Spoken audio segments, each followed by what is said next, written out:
আজ ৮ই নভেম্বর ২০২৫ আর কিছুক্ষণের মধ্যেই শুরু হতে চলছে ইন্ডিয়া ভার্সেস অস্ট্রেলিয়া টি-20 সিরিজ ২০২৫-এর একদম শেষ ম্যাচ, অন্তিম ম্যাচ যাকে বলা হয়, সেই ম্যাচটি শুরু হতে চলছে। আমরা যদি ম্যাচটি কোনো কারণবশত হেরে যাই তাহলে কিন্তু আমরা সিরিজটা কখনোই হারবো না, সিরিজটি ড্র হবে। আর আমরা যদি জিতে যাই তাহলে তো আমরা সিরিজ জিতে দেশে ফিরতে পারবো।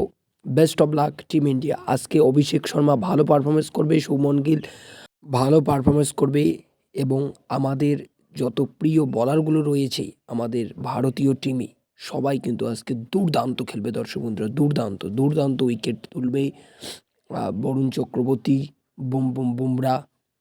এক কথায় আজকে আমাদের সমস্ত বলার ব্যাটিং দুর্দান্ত পারফরমেন্স দেখিয়ে কিন্তু সিরিজটা উইন হয়ে আমরা অবশ্যই দেশে ফিরতে পারবো, এটাই আশা রাখছি। I love my India. ভিডিওটি ভালো লাগলে পেজটিকে ফলো অ্যান্ড সাবস্ক্রাইব করে রাখুন। ধন্যবাদ।